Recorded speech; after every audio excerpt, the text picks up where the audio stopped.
Hello everyone, this is StrawberryShorty here with a recap and review of the Santa Claus's Chapter 6, A Christmas to Remember, which is probably the most normal title we've had so far.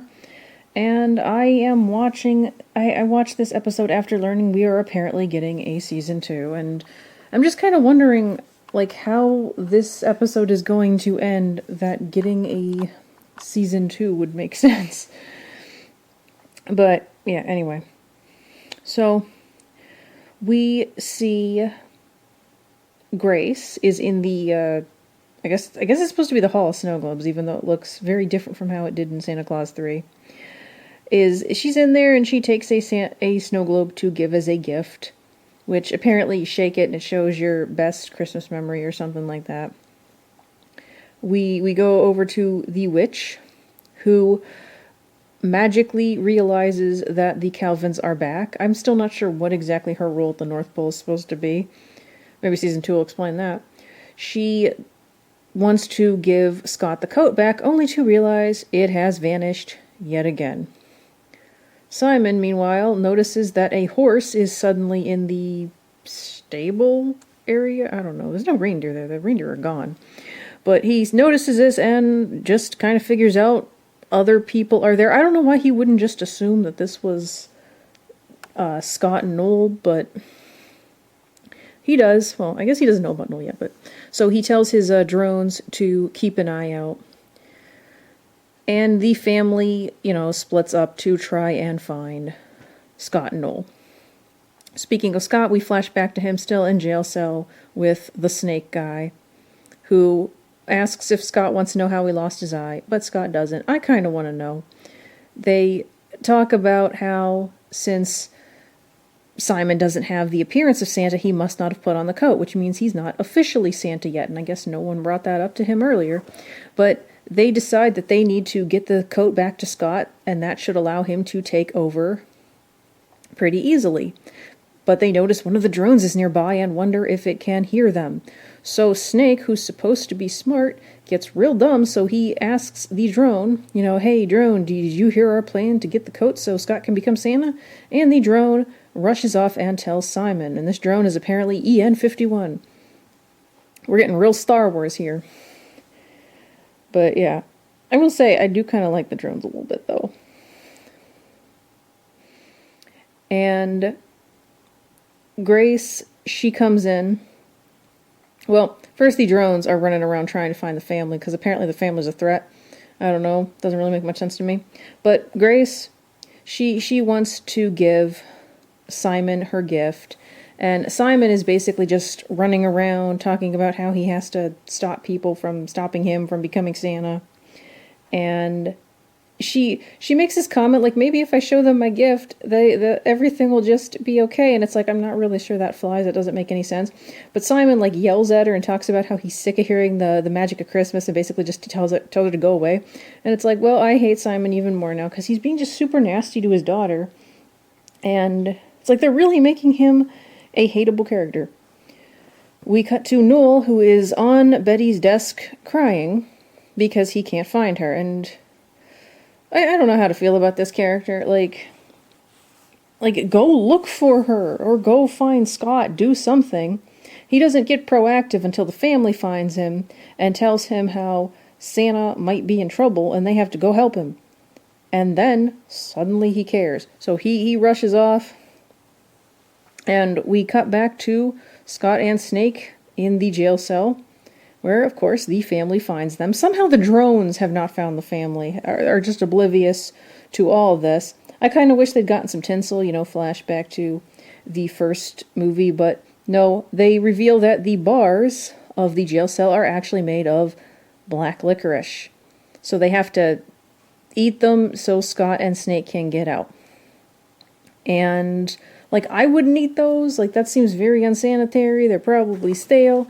I'm still not sure why you would build something like that. You're gonna get ants. It's ugh. Plus, I hate black licorice. It's super gross. But yeah, they do that, and Noel kind of flies off the handle because he doesn't like Scott hanging out with Snake, and then Snake disappears. By the way. I think that happens right before they eat the bars. But I'm not entirely sure why it happens. It seems like he kind of self-destructs, like chooses to, but I couldn't figure it out. Like maybe he pulled a pin on his vest or something. That seems like something he would do.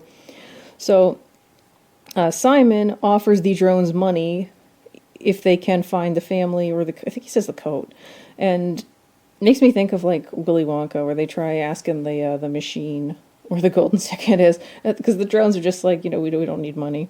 I like the drones. The drones are actually pretty funny characters, and they're like, oh, if you need like foot soldiers, we have an idea. And I'm just thinking, like, do they mean the toy soldiers from the Santa Claus too? I also find myself hoping that Grace is holding a grudge, because I just want a character to hold a grudge for being treated badly for once. And yeah, it turns out they do mean the toy soldiers. Simon finds them in like a room. I don't know why they would keep those. It just seems like trouble. Family leaves the jail cell area. Buddy is still hungry, and so he's like, hey, is there any red licorice? I think red licorice is better than black licorice, but I don't really like the normal licorice. I always like the Twizzler Pull and Peels. Anyone remember those? I don't even think they sell them anymore. Sandra goes back to her room, which I guess is now Grace's room, and finds the mouse thing, which I think his name is Lewis, and asks for its help. I don't think it actually ends up helping. I don't think it appears again in the episode, and Grace overheard this. I'm wondering if Grace is going to end up doing something. Buddy meets with the drones and ends up bonding with them, and they decide to have a sort of revolution. At least that's what it seems like it's going towards. We get a pretty interesting fight scene between Carol and the toy soldiers, because she's sick of this image of Mrs. Claus, even though she was the first Mrs. Claus. So she beats up all the toy soldiers. And then we cut to a scene I actually really like, with Scott sitting on the table in that big reading room with all the drones sitting in front of him. And they're having like a therapy session, because the drones are having like a crisis. Because they were built and they're happy they're built, but they don't really like how Simon treats them. And Scott finds them. Well, I believe the rest of the family's there too, and they sense the coat is nearby, so they rush to get the coat. And then there's a genuinely creepy scene of this coat crawling on the ground in the hallway, and Scott and the family are at one end, Simon at the other. They both race towards it, only for the witch to appear and grab the coat. And then I initially think that Grace is going to show up and grab the coat. That doesn't happen though. But the witch gets it, but then the witch doesn't have it anymore because one of the drones knocks into her, and it looks like this is on purpose, but apparently it was an accident. They kind of don't do anything with the drones after this, which is really disappointing. Simon gets the coat and is like, oh, you need this coat to stop me, right? So I'm going to burn it, and he pulls out a lighter, and it's like, you can burn a magic coat? And like Scott seems to think, so I don't get why he doesn't just put the coat on. Wouldn't that make him Santa and give him magic? And at this point, I just want Carol to kind of run over and beat him up, because he's saying all this mean stuff, and it's just so like great when the coat slaps him, and it's like, all right, coat. Grace shows up because Simon is planning to throw the coat in the fireplace, and she asks her dad if he's the bad guy. And of course, we get the family feel-good moment where Scott's like, "Nah, he's not a bad guy. All fathers make mistakes," and in a moment very reminiscent of the end of the Santa Claus 3, he has Grace give Simon the snow globe, which apparently shows when you shake it your happiest Christmas memory. And her happiest Christmas memory is her first Christmas after her mom died, which they're trying to make this like a really touching moment, but it's just like, wait, your happiest Christmas memory is the one right after your mom died? Like, that's a little strange. Wouldn't it be the one where you were all together? And yeah, so the Simon threat is dealt with pretty fast, because of course Simon is all like, oh, I've neglected Grace, so I've made mistakes. They go and they find the orb, and it's all dark. And Scott has this speech where he gave up, and he does have a pretty good line where it's like, I needed to step up, and I stepped down and said, and everyone hugs it out. It's like, oh, we did the best we could. And then just like that, the orb goes back to being light. Elves start appearing everywhere. Edie appears and is still crazy, pretending she doesn't know who Edie is. Betty is nowhere to be seen. Noel is looking for her. he finally finds her, they run and hug, and then she just starts hitting him, which is great. Because, like, they never do mention the ripped letter and the fact that he left without a note. Like, I kind of wish they had. Because, like, he did leave a note. And she reveals that Noel is her Christmas spirit. And Santa decides he's going to go back to being Santa. And Betty brings up how the clause, the successus, whatever clause, is supposed to be permanent. And he's like, oh, I was hoping you'd make an exception. And it's like, you can make exceptions to these things, because in every other movie, you've acted like they were pretty tight, you know? Like, Santa had to get married or the magic would disappear, and he put on the coat and he was Santa and he couldn't get out of it. So I don't feel like they fully thought this through. But, so yeah, it basically ends with Santa remaining Santa in the end. So there's no new Santa. And he reveals he's going to deliver all of the presents with his family. And I'm just like, is there room for all these people in the sleigh? I thought there was like 2 seats. And I'm also kind of surprised he never took them before, because you'd think, right?